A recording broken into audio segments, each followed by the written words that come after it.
Boas tardes a todos. Boas tardes de novo. Retomamos as mesas deste segundo foro La Toja. Saúdo tamén os televidentes que se incorporan a través da G2 da Televisión de Galicia ou por streaming. Buena parte de la mañana hemos escuchado el análisis de las repercusiones de la pandemia en Europa. Pero también hemos advertido desde el inicio del foro que lo que sucede en una parte del mundo repercute en las demás.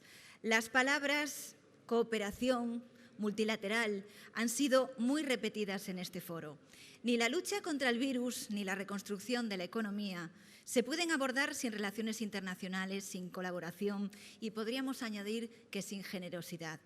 En esta mesa se abordan precisamente los retos económicos de Iberoamérica, países separados por un océano pero tan cercanos a nosotros. Tengo que recordarles que hay una app, La Toja, para poder interactuar con la mesa, para poder hacer preguntas, pero también vamos a poner a disposición un micrófono. Así que si cuando el moderador lo considere ustedes quieren hacer uso de ese micrófono para interactuar, pues sería estupendo. Forman parte de esta mesa Felipe González, expresidente del Gobierno, José Juan Ruiz, ex jefe y gerente del Departamento de Investigación del Banco Iberoamericano de Desarrollo, Pablo Hernández de Cos, gobernador del Banco de España, y son moderados por Michael Reid de The Economist, quien toma ya la palabra.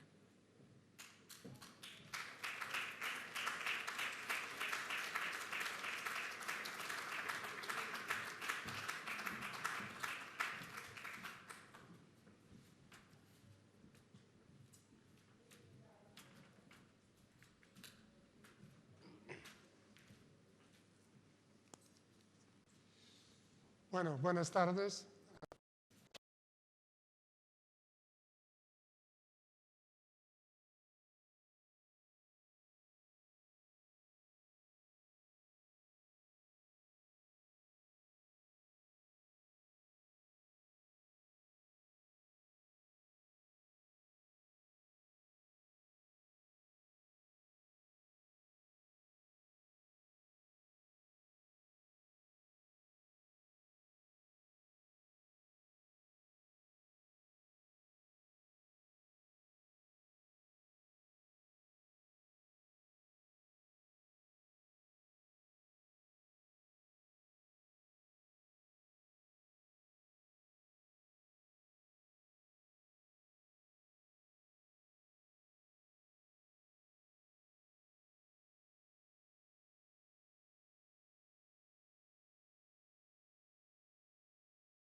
Y ese obviamente era un momento de triunfo y de triunfalismo del Occidente, ¿no?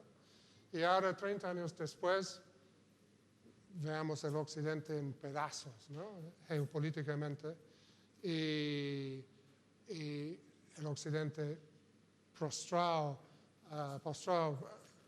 particularmente por este virus que ataca no solamente nuestra salud, pero nuestras actividades económicas, nuestras libertades y nuestra forma de vida. Y en ese panorama mundial de la pandemia, lamentablemente, Iberoamérica ha salido particularmente castigada, ¿no? América Latina, que es 8% de la población mundial, hasta ahora ha puesto 33% de los muertos. Se supone que esa cifra, esa proporción va a ir bajando, pero va a seguir siendo desproporcional. Y por otro lado, España, que parecía en junio, julio, que había controlado el virus, bueno, hoy día hemos visto que es el peor parado en Europa. Y si miramos el impacto económico, América Latina está mirando una contracción este año de 8% por ahí, España 12, 13 por ahí, y en ambos casos es más que el promedio mundial de 5% que nos dijo ayer Gurría. Ahora, Émile Durkheim, el gran sociólogo francés, observó en su estudio sobre el suicidio, publicado en 1895, que en las crisis económicas el impacto más significativo no es netamente económico, es la disrupción del orden social y el hecho que millones y decenas de millones de personas encuentran que los fundamentos y cimientos de su vida normal así han sido cambiados, desequilibrados. Y eso evidentemente tiene consecuencias políticas también. Con razón se está hablando tanto en España como en América Latina de un nuevo contrato social, la necesidad de un nuevo contrato social. Ahora, eso por lo menos tiene que incluir la posibilidad de cobrar suficientes impuestos para reforzar la sanidad pública, que me parece que es una demanda ciudadana en todas partes. Y también va a necesitar incluir un esfuerzo estatal de ayudar en la reconversión laboral de millones de personas, de decenas de millones de personas. Pero un contrato social, como este país muy bien sabe, necesita un marco político de un consenso básico y para poder organizar esa discusión y llegar a acuerdos que se van a cumplir, ¿no? Entonces, uno se pregunta si existe ese marco político hoy día, tanto en América Latina como en España. Y para abordar eso, vamos a beneficiarnos de las opiniones y observaciones del presidente González, pero también vamos a abordar los retos de la recuperación económica en ambas partes de Iberoamérica con el gobernador Pablo Hernández de Cos del Banco de España y José Juan Ruiz, que fue hasta hace poco economista en jefe del BID y antes de eso economista para América Latina del Banco Santander. Entonces, gobernador, si puedo empezar con usted. Lo que Josep Piqué ayer llamó la gran pregunta, que es por cuánto tiempo se pueden y se deben sostener las políticas de estímulo, tanto fiscales como monetarias. Me parece importante. Usted ha hablado en el Congreso de eso, ha dicho que sería irracional retirar estímulo demasiado temprano, pero tarde, en algún momento hay que pagar por esto. Entonces, ¿se puede hablar de tiempos ahí o es todavía un tema de mucha incertidumbre? No, y efectivamente yo a esa pregunta que hacía el ministro ayer, el ministro Piqué, mi respuesta es en esta, que la coyuntura actual es que efectivamente creo que hay que mantener los estímulos. Para mí la gran pregunta que hay que responder y que en paralelo permite responder a esa otra es si a lo que nos enfrentamos es algo de naturaleza temporal o de naturaleza permanente. Los cambios que se generan como consecuencia de la pandemia genera efectos de carácter puramente temporal o son de carácter permanente. Yo creo que en general diría que en su mayor parte deben ser de carácter temporal. Yo soy de los que opino, no tengo ninguna indicación al contrario, de momento, de que, por ejemplo, los efectos negativos sobre el sector turístico, que es quizá el sector más golpeado por esta crisis en todo el mundo y en particular en España, pues efectivamente hasta que no tengamos una vacuna y probablemente después de tener la vacuna durante algunos trimestres no vamos a volver a recuperar la normalidad, ¿no? Pero si la normalidad significa que efectivamente podemos volver a tener pandemias en el futuro, pero digamos desfasadas en el tiempo y probablemente mejor tratadas porque estaremos mejor preparadas, no creo que haya ningún indicador que ahora mismo nos muestre que efectivamente vamos a recibir estructuralmente menos turistas. Puedo estar equivocado, ¿no? Y evidentemente esta es una respuesta que hay que ir acomodando dependiendo de lo que vayamos sabiendo en el futuro. Si eso es así, si uno acepta que eso es así, creo que los estímulos, entendidos como el apoyo a ese tejido empresarial, en este caso particular, con este ejemplo que acabo de poner del sector turístico, tienen que ser mantenidos. No hacerlo tendría efectos más destructores, bueno, por supuesto sobre el tejido productivo y en definitiva sobre el déficit público, sobre la deuda pública, que es lo que uno trata de evitar cuando se plantea no seguir con esos estímulos. ¿De acuerdo? Ahora bien, es verdad que estamos en una segunda fase de la crisis. Estábamos en una primera fase que era el momento puro de confinamiento, en el que se para la totalidad de la actividad económica, y yo lo he puesto en estos términos: había que hacer una especie de whatever it takes, ¿no? de don Mario Draghi, pero en la política presupuestaria. Había que apoyar a todos los sectores casi prácticamente sin ningún tipo de discriminación, tanto en términos de las empresas como de los hogares. Estamos en una segunda fase porque, evidentemente, estamos en una fase de recuperación. La recuperación está ahí, los números están ahí. Hoy han salido los datos de empleo que indican una mejora adicional en la tasa interanual de afiliación efectiva, es decir, incluyendo también los ERTES, pero es claramente una recuperación que es incompleta, es una recuperación que es muy desigual por sectores. Por ejemplo, en el mes de agosto, el menos 7% de caída interanual del empleo de la economía era casi un menos 30% en el sector de la hostelería todavía, ¿no? Mientras que en otros sectores prácticamente la caída había sido cero o era incluso positiva, sector sanitario, por ejemplo. Y sobre todo, lo más importante es que es una recuperación muy incierta, muy frágil.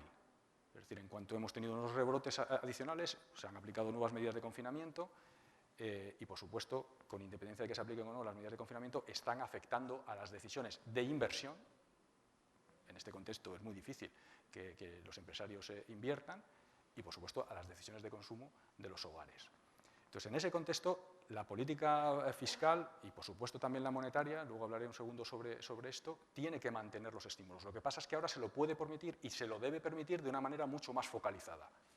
La política monetaria es mucho mejor en ese sentido que la política fiscal es mucho mejor que la política monetaria, porque tiene los instrumentos para hacer esa focalización de sus actuaciones, ¿no? Y toda la discusión que estamos viviendo casi permanentemente con el tema de los ERTES así lo demuestra.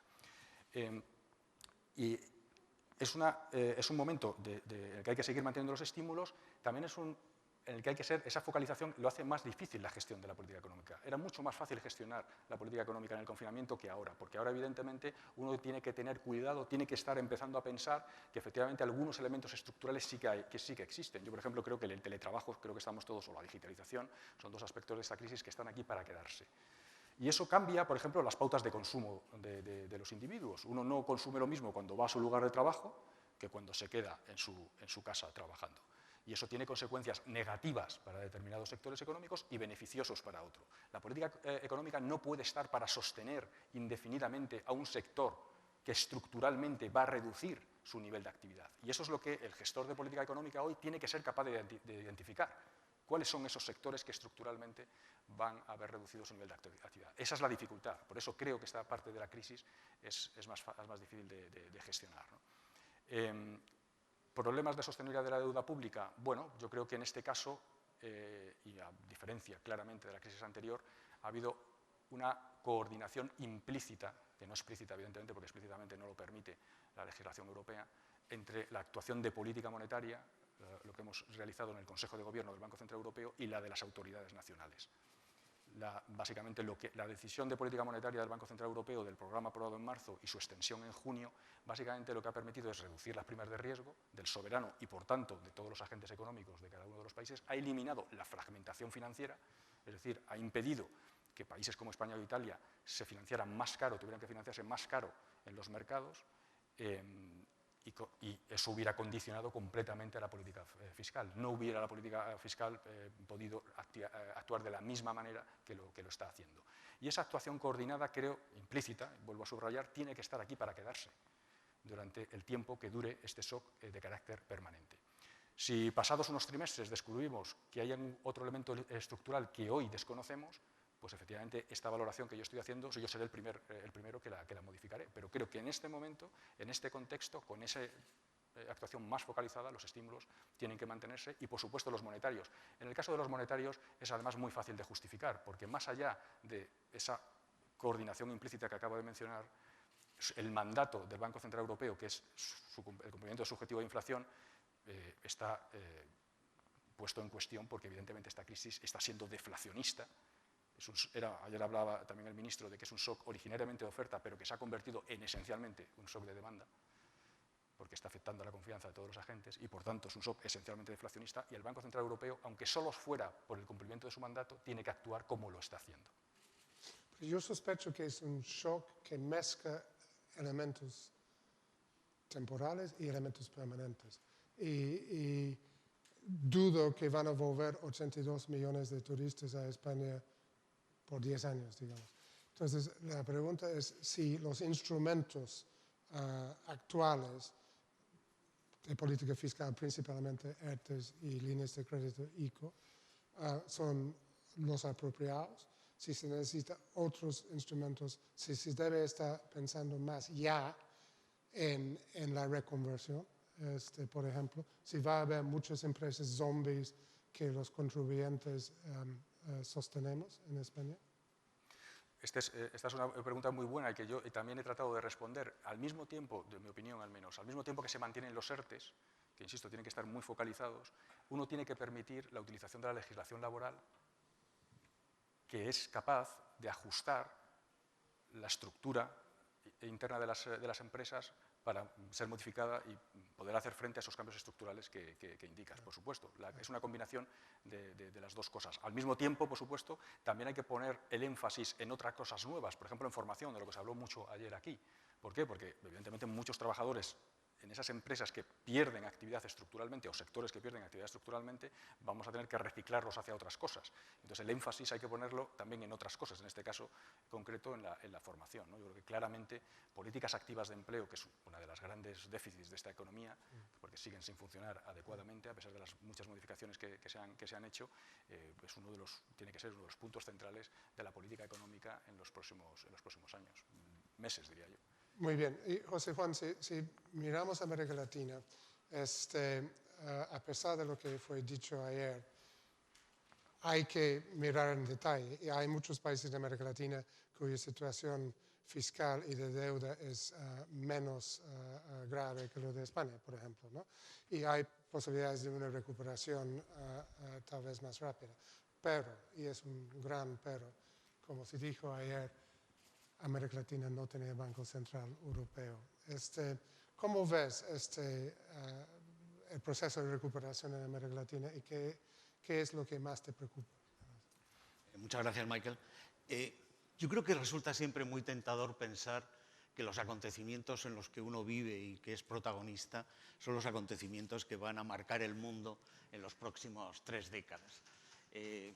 Uno se siente protagonista y probablemente por eso es por lo que ustedes cada vez que pongan la televisión ahora ven que todo es heroico, todo es histórico, todo es inédito. Pero en realidad la historia, cuando la miras, lo que te dice es que los países tienen tendencia a cambios mucho más graduales y que los cambios se producen de una manera más gradual.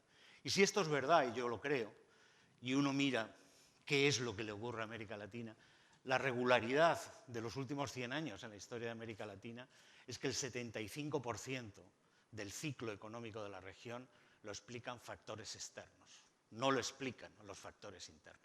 Entonces, los factores externos que explican dónde está América Latina son el crecimiento mundial y el comercio, el crecimiento del comercio mundial. Lo que estamos viendo es que las cifras son de crecimiento -5, de comercio. La Organización Mundial del Comercio habla de -13 en el escenario más optimista, -32 en el escenario más pesimista, es decir, pintan bastos para la región. La segunda de los factores externos que afectan a qué es lo que ocurre en América Latina es el precio de los commodities, el precio de las materias primas. Hasta el momento han caído un 8%, la energía el 30 y tantos %, metales están cayendo como el 10%, alimentación, que está más desligada del ciclo, está con un 2%, es decir, pintan bastos. La tercera son remesas de migrantes. La cuarta es turismo. América Latina está cerrada para el turismo. México, que tiene una estructura, el turismo muy parecida a la de España, es un 9% del PIB, bueno, pues tiene una pérdida que este año al menos 2 puntos los va a perder por haber desaparecido el turismo. Y el quinto factor externo, fuera del control de América Latina, es el acceso a los mercados de capitales.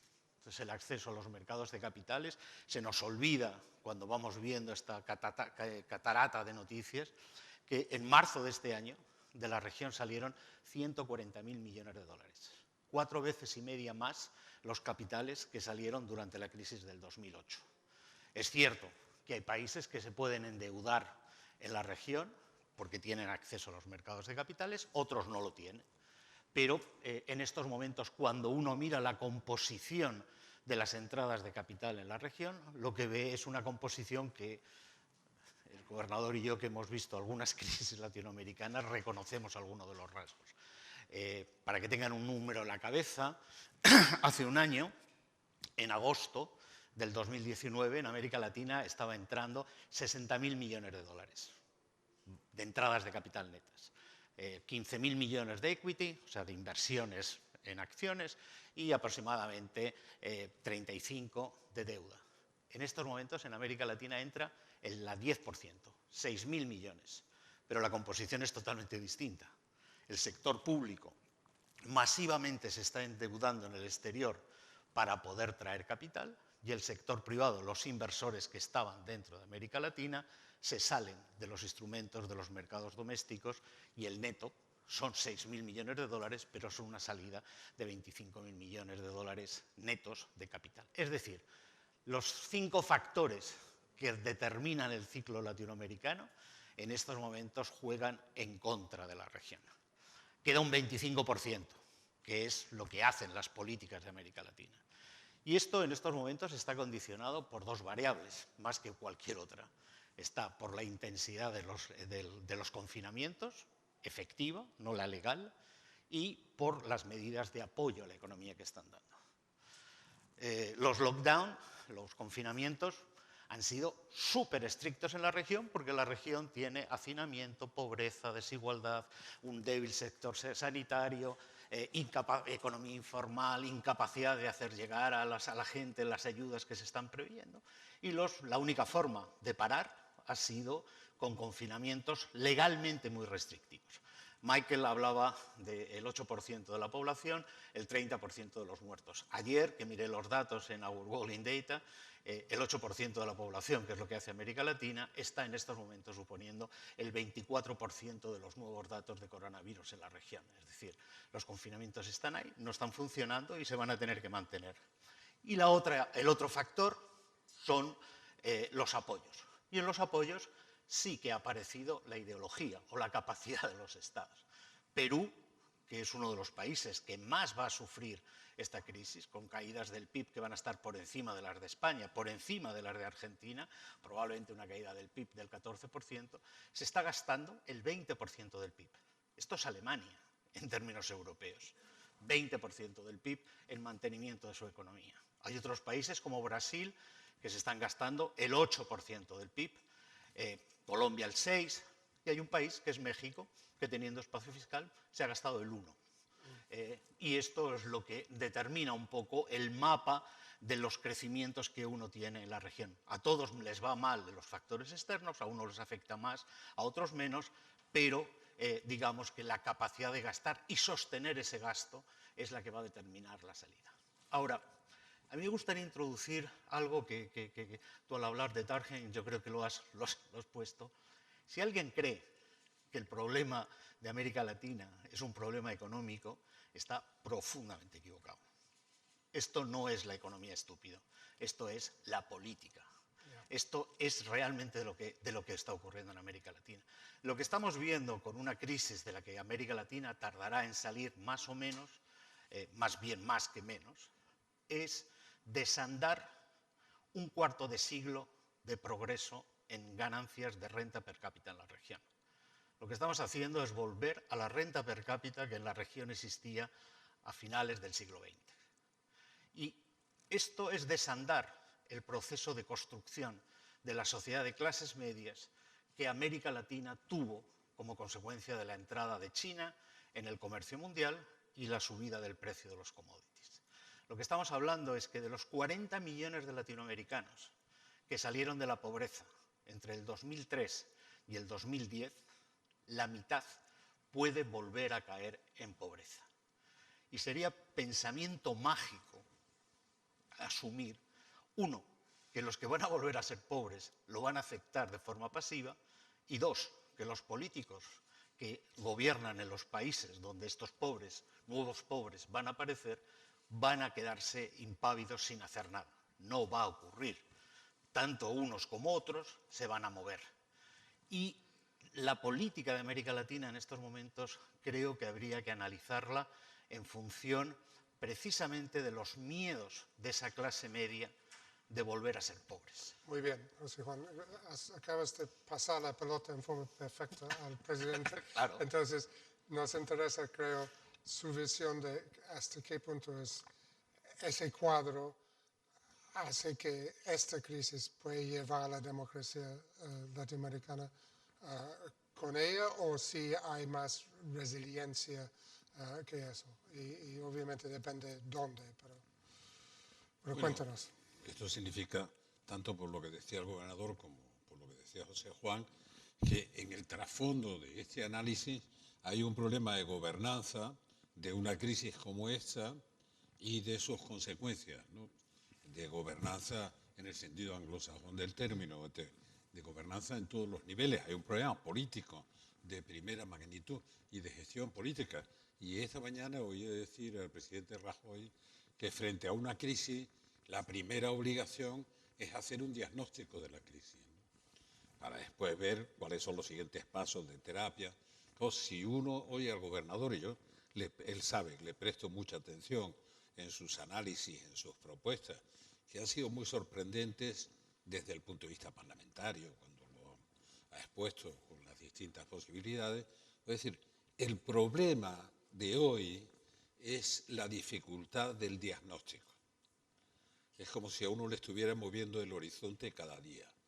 Y en el trasfondo de la imposibilidad del diagnóstico, o dicho en otros términos, diagnosticar el coste de un violento terremoto en la costa del Pacífico, o de un, por doloroso que sea, de un conflicto bélico, o de un incendio de miles y miles de hectáreas y no sé cuánto, no sé qué, diagnosticar el efecto de esa catástrofe natural o provocada por el ser humano es un problema relativamente muy doloroso, pero relativamente fácil.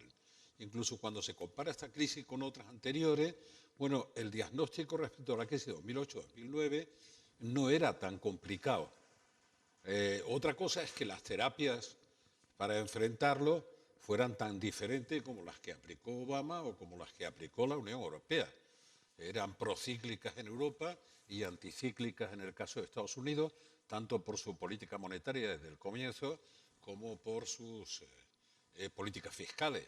Y en Europa se añadió a la gravedad de la crisis financiera una política procíclica que hizo sufrir a los que ya sufrían muchísimo más. De eso se hablaba esta mañana.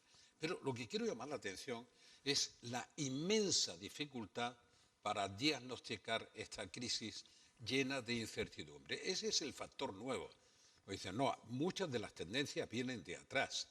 Y el ambiente, el clima de crispación que hay en prácticamente la totalidad de las sociedades que analizamos, desde la sociedad española a las sociedades latinoamericanas, desde Colombia, que aparte del enfrentamiento de las guerrillas de 50 años, etcétera, institucionalmente era una sociedad, digamos, respetuosa de las formas.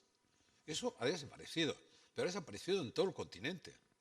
La crispación crece en todos los países, países aparentemente tranquilos durante muchos años, los años del post-Pinochet y de la concertación y de no sé cuánto, como Chile, entraron antes de la pandemia en una dinámica de crispación social que ahora, que empieza el desconfinamiento y la post-pandemia, empieza a reaparecer.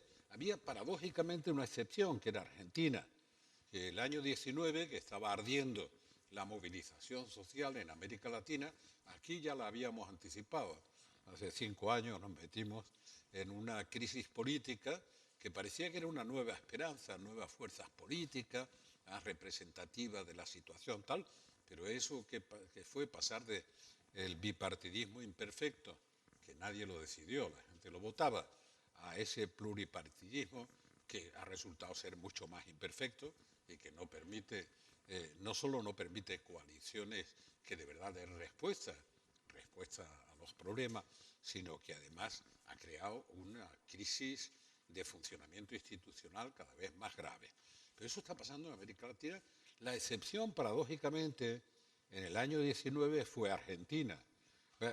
José Juan dirá, siempre es una excepción Argentina. No, pero allí hay una explicación curiosa que va a contracorriente del debilitamiento de las aspiraciones democráticas del que todo el mundo habla, ¿no?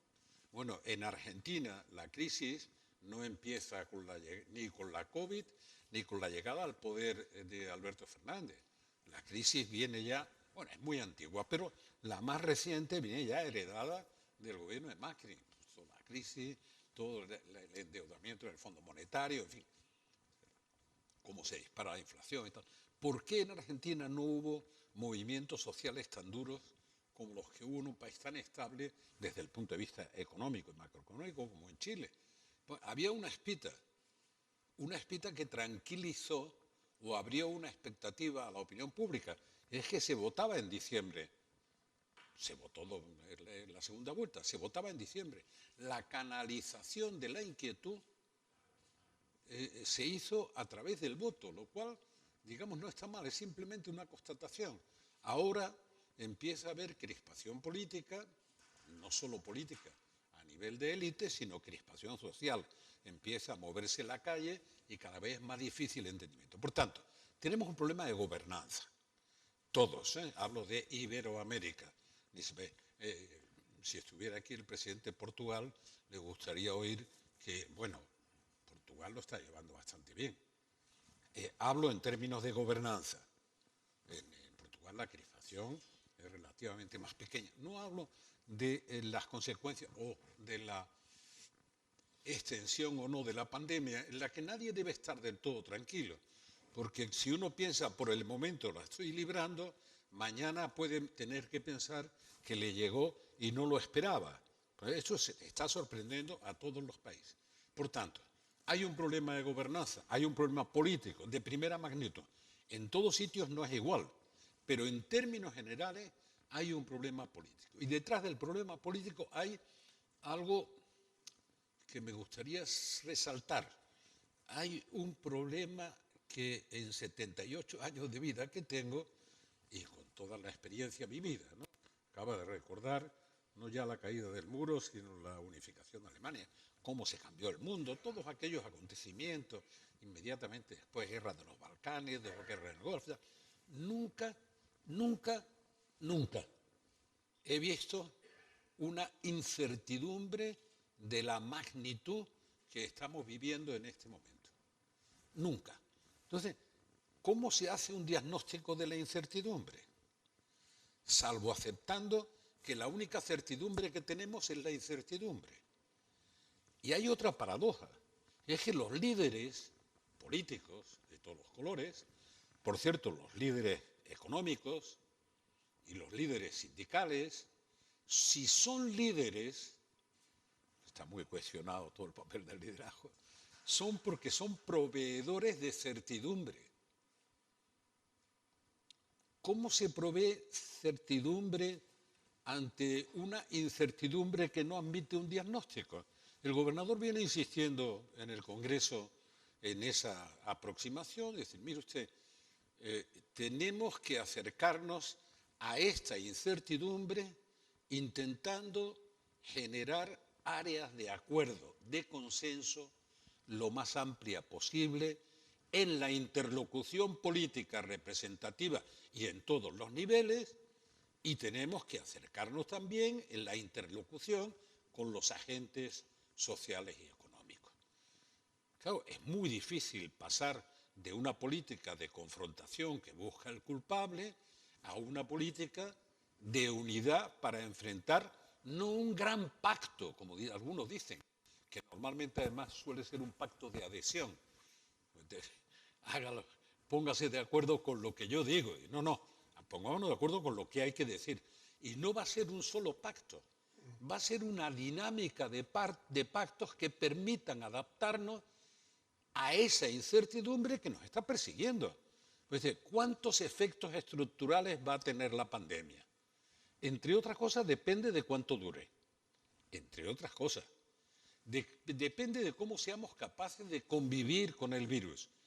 lo repito por si no se ha entendido bien, de convivir con el virus antes de que aparezca la vacuna y se pueda extender, y una vez que se extienda la vacuna hasta que conozcamos efectivamente si hay suficientes efectos de tranquilidad o de sosiego para que el mundo empiece a recuperar una movilidad que ha perdido. Eso tiene alguna importancia para el turismo, pero también para las compañías de aviación, para algunas cosas más. Por tanto, yo creo que se va a recuperar a futuro el turismo. Yo creo que los seres humanos se van a seguir moviendo por el mundo. ¿Cuándo? No lo sabemos. Presidente, No lo sabemos, pero es muy importante decir. Por eso esta mañana cuando te oía, decía, claro, frente a cualquier crisis es fundamental que nos pongamos de acuerdo con el diagnóstico y además que unamos fuerzas. El problema es que el diagnóstico ahora es la incertidumbre. Y la única certidumbre es que vayamos enfrentando todas las variables que se nos presenten de acuerdo, juntos.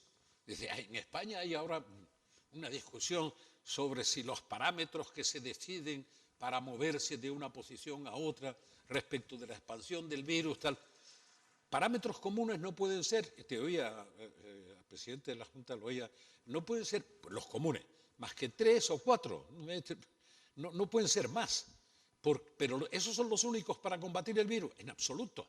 La situación es tan diversa que los propios científicos, si le hiciéramos más caso no estaría mal, te dicen que hay 8 o 10 o 14 parámetros que tienes que tener en cuenta, pero comunes tienes que tener algunos. Lo hace Alemania con una estructura de gobernanza federal, es decir, oiga, a partir de tal umbral de contagio se desencadena un proceso de respuesta para todos por igual. Pero son los mínimos. Los máximos para combatir eso son muy difíciles. Entonces, mi preocupación, que es la más seria que he tenido a lo largo de mi experiencia vital, iba a decir política, de la vital. Yo nunca he visto una crisis. Reconozco los antecedentes de la crisis. Reconozco lo que se hablaba esta mañana de 2008-2009. Yo participé en un Consejo Europeo extraordinario, el de primavera, inmediatamente antes de presentar un informe que me encargaron de esos que llamaban del grupo de sabios, que presidía yo, y yo decía que los sabios eran los otros 11, que yo era el pendejo que los presidía. Pero entonces, cuando presentamos eso fue el 10 de mayo, y en el Consejo de primavera me pidieron los miembros del Consejo que anticipara verbalmente el informe, cosa que no pude hacer hasta la cena del Consejo, porque en aquel Consejo el bueno de Papandreou, hijo, no comparar nunca con el padre, nunca lo hubiera hecho, el bueno de Papandreou llegó al Consejo y contó la verdad sobre cuáles eran de verdad las finanzas en Grecia. Dice, todo lo que hemos dicho en los últimos 10 años es mentira. Y no fue nada bien recibido por el Consejo. Un señor que viene a dar malas noticias, pues se la cargó.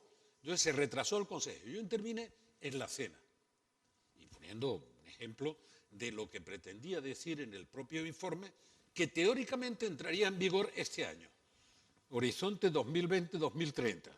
Y por fortuna yo insistí en que habláramos de las consecuencias de la crisis. Y entonces ya dije, no solo necesitamos políticas monetarias, que ya mucho más tarde, necesitamos que los países que tengan margen fiscal, porque algunos como nosotros lo hemos perdido, hagan políticas fiscales. No hagan políticas procíclicas, sino que hagan políticas anticíclicas. Si no, la crisis va a durar y va a ser un desastre. Bueno, estamos en eso. muy bien. Volvemos al tema de la gobernabilidad, pero no quiero perder la parte de retos económicos de América Latina. Entonces, a los caballeros allá quiero preguntarles si piensan que viene otra crisis de la deuda de América Latina, inevitablemente, o si el Fondo Monetario va a ser suficiente. ¿Cómo lo ven? Tal vez José Juan primero y luego el gobernador. Bueno, la situación, digamos, con los datos en la mano, pongámoslos en dos partes. Primero, ¿qué es lo que han pensado los mercados viendo lo que ha ocurrido en los últimos meses? Las primas de riesgo no se han movido prácticamente. Ha habido aumentos muy pequeños, pese a las enormes incertidumbres que hay, como está hablando el presidente, sobre qué es lo que se va a hacer y qué es lo que viene. No ha habido unos grandes cambios, lo cual no significa nada. Yo ayer oyendo a Gurría, Ángel, recordaba que los economistas que hemos estado muy cerca de América Latina desconfiamos mucho de esa idea de que hay unos umbrales de deuda a partir de los cuales uno empieza a tener los efectos. Los mercados no son así. Si hubiese un umbral de deuda que uno no pudiera sobrepasar porque te dejarían de prestar, nunca hubiera habido crisis. Todo el mundo se hubiera quedado una décima por debajo de ese umbral. Nadie hubiera tomado el riesgo de traspasar el umbral de la deuda. Los mercados cambian de opinión. Una tarde te prestan, a la mañana siguiente no te prestan, y por eso esto se llama sudden stops. De forma que es muy difícil. Nunca sabes de antemano cuándo. Nunca sabes qué es lo que va a ocurrir porque los mercados manejan todo tipo de información. Por ejemplo, volviendo un poco a lo que el presidente comentaba, una de las respuestas que América Latina ha dado a la crisis ha sido el sostenimiento de las rentas a través de la extensión de cheques personales a las personas en necesidad. Uno hubiera pensado que frente a una situación como esta, América Latina lo que debería de estar pensando es en generar bienes públicos, más sanidad, políticas activas, mejores. No, América Latina lo que pide son transferencias. ¿Por qué? Bueno, porque los latinoamericanos saben que los bienes públicos, no todo el mundo tiene acceso a los bienes públicos. Hay corrupción, hay segmentación de la sociedad y lo que quieren es pájaro en mano en lugar de ciento volando. Ofreciendo para nada. un mejor Buena sistema escuela. educativo, un mejor sistema sanitario, que no. Ahora, ofreciendo subvenciones individualizadas, se gana. No funciona, se revierte, pero se gana. Y esto ha sido lo que ha hecho Bolsonaro. O sea, Bolsonaro distribuyendo 600 reales por familia, 80 millones de brasileños están recibiendo en estos momentos 600 reales por familia, ha aumentado no solo su popularidad, sino la probabilidad que tiene de volver a ser reelecto. Y esto el mercado lo computará. ¿Cuándo? No sabemos. No sabemos si va a ser esta semana o dentro de un mes o no. De Lula. Claro, y con le las quiere cambiar. subvenciones. Le quiere cambiar el nombre, ya no se va a llamar Bolsa Familia, se va a llamar Renta Ciudadana. Pero en fin, estos son marketing político. Entonces, viene del Congreso y no de Bolsonaro. Claro. No, entonces va a haber crisis. Los niveles de deuda han aumentado en toda América Latina. O sea, Brasil está metiéndose en niveles de deuda del 95% del PIB, pero Brasil tiene un mercado interno absolutamente descomunal en el que puede financiar una gran parte de esa deuda. Está largo en dólares, la deuda externa de Brasil es pública, es negativa, tiene más activos que deuda pública y tiene 360.000 millones de dólares de reservas. O sea, Brasil tiene márgenes para poder hacer cosas. Hay otros países que no los tienen. Colombia o Perú han llegado al fondo, yendo un poco hacia tu pregunta, el fondo también ha aprendido, de la misma manera que hemos visto que el Banco Central Europeo ha aprendido y que Europa ha aprendido, el fondo ha aprendido. En estos momentos 70 países en apenas 6 meses han tenido acceso a líneas especiales de financiamiento del fondo y sobre todo ha creado este Flexible Credit Line en la cual los países están precalificados para tener acceso a los recursos y además el estigma de acudir a esos fondos se está perdiendo y Colombia probablemente esta semana va a hacer el primer llamamiento a esos recursos y nadie va a pensar que Colombia está en el borde del default. Entonces, digamos que hay una parte de la cooperación internacional que ha mejorado, pero lo que todo el mundo tiene en la cabeza es que no hay país de Latinoamérica que pueda hacer que su deuda crezca todos los años 10, 15 puntos del PIB. O sea, recordemos que la deuda hay que pagarla.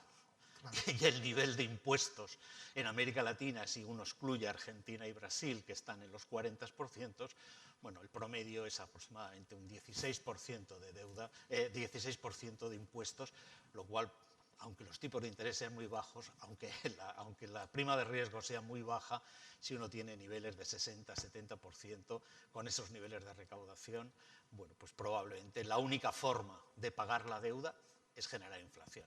Y ese yo creo que va a ser, más que de los defaults, lo que vamos a ver en América Latina es una vuelta de la inflación que coma una parte del valor real de la deuda. Sí, presidente, tengo 2 o 3 preguntas importantes para usted. Gobernador, ¿usted ve la posibilidad de una movilización de fondos internacionales lo suficiente ahí para América Latina? Bueno, vamos a ver, el diagnóstico sobre si lo que se llama la red financiera global era suficiente o no era suficiente es una discusión que llevamos teniendo, José Juan, la última década. Más. ¿No? Y bueno, digamos que el diagnóstico que teníamos y que tenemos hoy es que para, digamos, crisis normales, pues la capacidad de movilización de recursos por parte del Fondo Monetario Internacional, acompañado del resto de organismos multilaterales, era suficiente, pero que, por supuesto, para crisis extremas no. Ahora bien, volvamos también a algunas de las conclusiones que yo extraía, al menos, de algunos de los debates de ayer, ¿no? ¿Realmente podemos dejar caer a América Latina? ¿Alguien se puede permitir en el globo? Quiero decir, ¿se lo puede permitir? Yo entiendo que no, la verdad, y además casi por egoísmo personal, más allá de por lo fundamental que es echarle una mano, ¿no?, a los países de América Latina, ¿no? Entonces yo, en ese sentido, tendería a ser optimista sobre la capacidad de reacción del Fondo Monetario Internacional y de las jurisdicciones que están detrás del Fondo Monetario Internacional, con el resto de organismos multilaterales, para, llegado ese momento, ¿no?, que esperemos que no llegue, pero como siempre dice el presidente, hay que trabajar con los escenarios más negativos, ¿no? Pues que podamos estar en situación de movilizar esos recursos, ¿no? Y yo en ese sentido tiendo a ser optimista. Muy bien, bueno, es bueno tener algo de optimismo. Presidente, usted dijo con razón que la tarea de los políticos es dar certidumbre.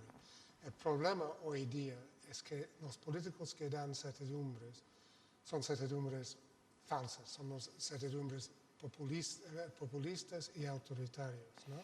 Entonces, el gran reto, ¿no?, es, como dijo ayer el presidente de Portugal, que hay una desconexión en muchas sociedades entre el gobierno, el Estado, y en democracias, y la sociedad y los ciudadanos. Y estamos en otro mundo, estamos en el mundo de los medios sociales, estamos en el mundo de lo instantáneo, pero me interesa su opinión de cómo se puede volver a reconstruir una política democrática más exitosa en este mundo. No tengo respuesta a eso. Lo que creo es que todo este debate que hemos hecho durante tanto tiempo sobre los populismos no nos lleva a identificarlo. ¿En qué consiste el populismo? Es una pulsión autoritaria. Hoy comiendo recordaba que Bolsonaro tenía un líder de referencia en los primeros años de este siglo, que era Hugo Chávez. A la gente le sorprenderá, pero no, su modelo de caudillismo era el de Hugo Chávez. El populismo es el pueblo soy yo, ¿no? Eso es, pero tiene toda la lógica del mundo, porque el populismo da una respuesta simple a un problema complejo, pero como la respuesta no es suficiente ni para convencer, inmediatamente tiene que buscar un culpable. Exacto. O sea, la respuesta simple y el culpable. Y esto no tiene color, todo el mundo anda con esta broma. Populismo es de izquierda, de derecha, no es medio pensionista. Lo utiliza el que le conviene y siempre produce una catástrofe, una ilusión fugaz y una catástrofe. Ahora, el resto, lo que no sea populista, que se tiene que poner de acuerdo, entre otras cosas, para frenar el populismo, hombre, lo primero, el gobernador ha dicho algo que a lo mejor, digamos, resulta raro, yo lo repito muchas veces. Gobernar en una crisis tan incierta como esa obliga al gobernante a ponerse en el escenario peor. No a crear falsas expectativas. O sea, yo creo que hay que contar la verdad. O sea, todas nuestras referencias siguen siendo Producto Bruto. Imaginemos que nuestro Producto Bruto a final de año cae un 11%, el 12%, el 10%, lo que sea. El efecto de la caída del PIB no es igual. Esto que estamos viendo del hundimiento, el peligro más grave de América Latina es que las clases medias emergentes, no los marginados, no la pobreza extrema, sino los que han subido del umbral de la pobreza a un sentimiento de clase media emergente, que es un componente curioso de ciudadanía, porque entonces exige prestaciones de clase media, esos tienen el temor de bajar ese escalón. Y ese es un temor, hay que agarrarse bien, porque viene curva. O sea, la gente que tiene una expectativa y que de pronto está perdiendo dramáticamente esa expectativa, nosotros como país, quiero recordarles, no estamos tan lejos de ese escenario en términos históricos. En el año 82, cuando llegué al gobierno, nuestro país calificaba como país receptor de ayuda al desarrollo. Bueno, nos hemos olvidado. A lo mejor hace mucho tiempo. Yo que lo he vivido, pues no me parece que haga tanto tiempo. No estoy hablando de mis abuelos ni de mis antepasados, estoy hablando de lo que he vivido. Por tanto, nosotros también tenemos un cierto riesgo serio de que haya una frustración que no es solo por la caída del PIB. ¿Cómo afectará la caída del PIB y algunos de los efectos estructurales en nuestro modelo económico a sectores importantísimos de nuestra sociedad? De esta que se siente de clase media, pero que se puede frustrar, porque se le pueden frustrar todas las expectativas. Lo que me preocupa de América Latina es eso, además de que nos cuesta trabajo decirlo, hay muchas diferencias, ¿eh? No es la misma la situación de Argentina y la del pequeño Uruguay, y no es la misma que la situación de Venezuela, si es que existe todavía como Estado, que yo creo que no, es un Estado fallido desde todos los puntos de vista. Por tanto, no es que haya una sola situación, pero si hay un elemento común, es que América Latina está en el sándwich entre los países que se consideran desarrollados y los países pobres. Esto que llaman emergentes, cosa que nos inventamos. Y para ese sándwich, las organizaciones internacionales no tienen una previsión certera. Ahora hay movilización de fondos, pues somos, no sé, caritativos, solidarios y tal, para los países que se consideran pobres. Y curiosamente, cuando se ha pretendido aliviar la deuda de los pobres de solemnidad, ni siquiera una buena parte de ellos han acudido a esas ayudas.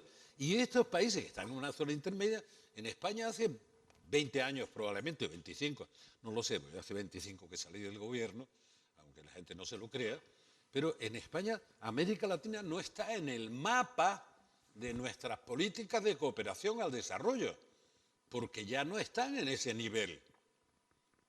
Ya no están. Por eso hemos desviado parte de nuestras políticas de ayuda al desarrollo, con toda la lógica de la estadística, hacia África, hacia otros sectores.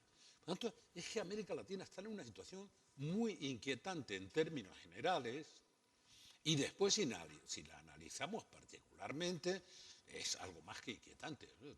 La capacidad de contagio de Venezuela para el resto de la región es de una enorme brutalidad. ¿Está en peligro la democracia? Es que la democracia ya no son golpes de Estado, son autogolpes o son deslizamientos. Ayer no salió en ninguno de los análisis, salieron otros factores, incluso en algunos encuentros que hemos tenido con José Juan, cómo están de vuelta los militares a la política latinoamericana, con excepciones, ¿eh? Pero si uno ve al presidente del Perú tomando medidas económicas o de confinamiento, lo que sea, duras, o enfrentamiento con el Congreso, normalmente aparece con el Estado Mayor de las Fuerzas Armadas detrás, para hacer un discurso al país. Y lo mismo hace el del Ecuador, pero lo mismo ha hecho Piñera, lo mismo, como diciendo, oiga, estos son mis poderes. Oh, y esto, además de otros factores que van degradando los valores o los principios de funcionamiento de la democracia, eso está ocurriendo en todas partes. Por ejemplo, por favor, el respeto al Estado de Derecho es cada día más frágil.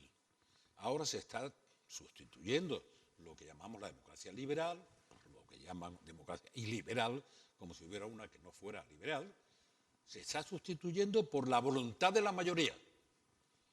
Yo, como cada vez me siento más en minoría, quiero que lo que define a la democracia es el respeto a la minoría, aunque me quede solo, pero que respeten lo que pienso y lo que digo, porque si no sufriremos mucho. Que la voluntad de la mayoría no significa que uno haga lo que quiera, saltándose las reglas de juego y el marco institucional y constitucional de un funcionamiento del Estado de Derecho. Esto es lo que está saltando por los aires. Ahora, eso ha disminuido el aprecio por la democracia, es muy ineficiente. Bueno, si hay un crimen horrendo hoy y fuera tan eficiente como para responder a las redes sociales, mañana se cambiaría el Código Penal y aparecería un 80% de apoyo a la pena de muerte para el crimen horrendo. Y en el momento en que llegue la ejecución, cuando ha pasado la emoción de ese momento, si se describe el procedimiento de la pena de muerte, a lo mejor se vuelve a tener un 20% de apoyo, pero ya está hecha la ley. O O sea, es muy difícil gobernar solo con emociones. Y es muy difícil gobernar sin tener en cuenta las emociones, los estados de ánimo. Eso es absolutamente propio de la sensibilidad del gobernante. Pero de verdad que estamos en un momento muy especial. Y la única solución es crear una dinámica de compromisos entre las fuerzas que creen de verdad en el Estado de Derecho, en los valores de la democracia y en los derechos humanos. Y claro que se van a escapar por un lado y por otro los populismos, los irredentismos, los sectarismos. Los únicos que están seguros de lo que hay que hacer son siempre los más fanáticos. Exacto. Me da igual dónde gobiernen y qué gobiernen. ¿Quién desprecia la opinión de los científicos? Pues Trump. ¿Por qué? Pues porque si estuviéramos en Castilla-La Mancha diríamos un tonto reúne a un pueblo, ¿no? Pues sí, un tonto con poder, lo que decían los romanos. Un necio que no sabe y además tiene poder, es capaz de armar un lío monumental. Lo estamos viviendo. Lo estamos viviendo en niveles que eran absolutamente inesperados, además de destrozar la historia. Pero el Estado de Derecho está en peligro en todas partes. Muy bien, pero voy a apelar a un principio que el presidente Rajoy anunció esta mañana, que es el valor de la flexibilidad, en este caso del tiempo. Entonces, le quiero hacer una pregunta final, que recoge un poco las inquietudes que yo he escuchado aquí en este foro y también en las últimas semanas en Madrid. Usted hizo referencia al hecho de que la crisis financiera llevó con ella el bipartidismo en España. Y uno podría añadir que aceleró la conversión del nacionalismo catalán en separatismo. Entonces la pregunta es si esta crisis va a llevar el régimen de 78, el régimen constitucional actual en España. Si le preocupa esa posibilidad. Hombre, depende de cómo reaccionen los responsables o los representantes políticos. Y decir que dependen no es eludir la respuesta. Sí. Imaginemos que de pronto a todos los responsables políticos en todos los niveles, hoy el presidente de la calle Pou está convocando a los alcaldes recién elegidos el domingo. A los alcaldes, un régimen absolutamente presidencial en un país así de pequeño, porque cree que tiene que ponerse de acuerdo con ellos para seguir luchando contra la pandemia. Bueno, pero imagínense, esta broma nos va a servir para aliviarnos, imagínense que de pronto los responsables políticos, y no solo los políticos, porque he visto que el presidente de la patronal, que no lo veo por aquí, y lo lamento porque se lo quería decir con todo el cariño, decía, sería más fácil si nos dejaran ponernos de acuerdo a los sindicatos y a la patronal. La interferencia del gobierno impide que los acuerdos vayan adelante. Digo, pues claro, porque el gobierno tiene que representar los intereses generales, lo hará bien o mal. Y los sindicatos representan lo suyo y la patronal lo suyo. Pues los generales, que se pongan de acuerdo para que pague el gobierno, pues eso no tiene fin. Por tanto, aquí hay equilibrios que son difíciles de mantener. Entonces, lo que digo, imagínense que nuestros responsables políticos, aquí y en la otra parte del Atlántico, tienen un ataque extemporáneo de lucidez ante la incertidumbre de la crisis y deciden ponerse de acuerdo buscando la verdad compartida, no la de cada uno de ellos. Variará completamente el panorama, pero esperamos de verdad de buena fe que haya ese ataque que sería extemporáneo completamente de lucidez para decir, tenemos 3 prioridades, cómo combatimos la pandemia y nos adaptamos a las mejores prácticas entre todos, cómo combatimos las consecuencias educativas y económico-sociales de la pandemia en la medida en que va avanzando esto, superando esta dicotomía tan rara, ¿no? esta cosa de decir o salud o economía. No, tiene que ser sin salud no hay economía. Y sin economía se perjudica la salud y el resto no es sostenible. Por tanto, uno tiene que convivir con eso. ¿Cómo superamos la crisis política que se ve? Porque hay muchos que dicen aquí y fuera de aquí. No, lo que yo pensé antes de que llegara la crisis del coronavirus está perfectamente vigente. Eso es lo que hay que hacer, como si no hubiera habido la irrupción de un enemigo pequeño, sin ideología, invisible que ha cambiado todas las reglas de juego. Pero es que está cambiando la geopolítica mundial. Entonces, ¿por qué no lo miran? Y digo, desde la experiencia que cada uno de ellos tenga, es decir, ¿cómo creamos un área fuerte, importante de consenso? Así le preguntan a Núñez Feijóo por qué ha pasado con este conflicto de no sé cuánto y tal, pues su primera obligación, da igual, sería apoyar lo que dice su partido. Y la del otro, lo que dice el otro partido. Dice, pero claro, si esa obligación que sentimos de apoyar la posición de nuestro partido, incluso cuando la vemos críticamente, la practica todo el mundo, terminamos por olvidarnos de la obligación principal, que es representar a todos. No cada uno al suyo y defender al suyo, sino a todos. Entonces, que las responsabilidades son compartidas, qué duda cabe. Y en España hace mucho tiempo que se discute de la gobernanza. Y la gobernanza de un país descentralizado como España es una gobernanza que habitualmente tiene que estar coordinada, no solo en épocas de crisis. Es la gobernanza del poder central, del poder autonómico y del poder local, y de lo que se descentraliza hacia arriba, es decir, hacia Europa. Es la cogobernanza con Europa también, con la que compartimos soberanía. Pero ese es el procedimiento normal. Hemos confundido la descentralización, me perdonan porque no es la primera vez que lo digo, con centrifugación del poder. Entonces aquí parece que esto es un puñetero reino de taifa. No, esto es mi competencia. Cuando me siento desbordado, no es su competencia. Entonces, pónganse de acuerdo, por favor, porque no tenemos mucho tiempo que perder antes de que hagan ese esfuerzo. Si no, nos va a llevar por delante. Gobernador, deseo que las hipótesis de trabajo sobre las que trabaje son muy lúcidas y que siempre son variables, sean los que son. Yo temo que estemos ya empezando a tener una clara perspectiva de los efectos estructurales de esta pandemia y de esta crisis, y no solo de los coyunturales que se pueden contener con masivas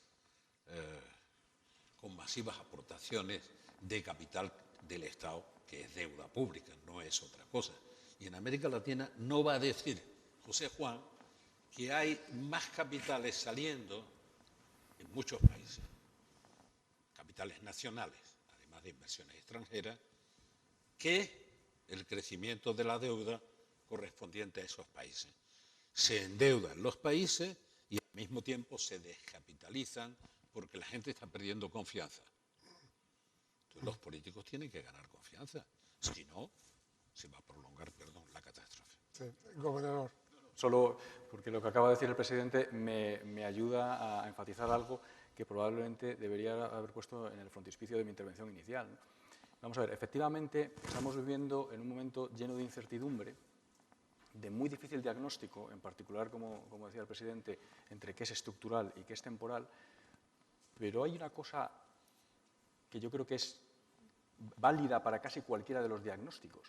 Esta economía, este país, ya tenía unos déficits estructurales de crecimiento e incluso, por supuesto, de finanzas públicas, cuyo diagnóstico estaban claros a finales del año 19, es decir, antes de que supiéramos siquiera que nos iba a pasar lo que nos está pasando, cuya resolución también, al menos había un cierto consenso entre los economistas de cómo resolverlos, y que ahora siguen siendo absolutamente válidos, no solamente válidos, sino urgentes en su resolución.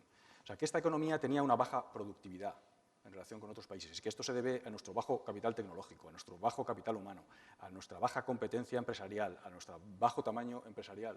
Lo sabíamos todos ya en diciembre del año pasado, y que hay que resolverlo ahora es todavía más urgente, que tenemos un mercado de trabajo disfuncional, que genera dualidad en el mercado de trabajo y desigualdad, por tanto, paro de larga duración, y que esto también tenemos que resolverlo, y hay mecanismos para resolverlo. También lo sabíamos a finales del 19 y hoy sigue siendo absolutamente válido ese diagnóstico, y esas necesidades de reforma las hacen más urgentes la necesidad actual. Igual que sabemos que teníamos un déficit estructural en las cuentas públicas superior al 3% el año pasado, que esta crisis evidentemente lo que va a hacer, si acaso, es agravarlo, ese déficit estructural. No sabemos, efectivamente, ahí entra dentro del terreno de la incertidumbre en qué magnitud, pero lo va a agravar. y que evidentemente ese expansionismo fiscal de corto plazo tiene que venir acompañado de un diseño de un programa de consolidación fiscal que no es para aplicar hoy, pero sí para aplicar mañana. Y podemos hacer un moving target, ¿no?, que dicen los ingleses, que decís los ingleses, ¿no?, de cuándo empezaremos ese proceso de consolidación, porque ahora es imposible determinarlo. Pero ponernos a discutir y a consensuar, de nuevo, como decía el presidente, sobre esas reformas estructurales, que esas sí que hay que hacerlas ya, y ese programa de consolidación fiscal que hay que diseñar hoy, aunque se puede implementar, se debe implementar más tarde, es un diagnóstico que es perfectamente válido, incluso en ese contexto de enorme incertidumbre. Claro. La acción de corto plazo es la que hay que condicionar a lo que vayamos aprendiendo sobre el grado de persistencia de esta crisis. Pero los otros aspectos, los que ya sabíamos antes del 19, no van a mejorar con esta crisis. Al revés. Muy bien, bueno, se acabó el tiempo. Con razonable puntualidad británica. Les agradezco. Y bueno, yo pienso que han señalado que hay desafíos económicos en Iberoamérica, en los dos lados, serios, pero el mayor desafío económico es lo político, como dijo José Juan, y que el tema de la gobernabilidad democrática y su sostenibilidad es el tema central que deja la crisis y va a ser probablemente el tema para el resto de nuestras vidas, ¿no? Y es una lucha que hay que hacer. Entonces, muchísimas gracias. Gracias. A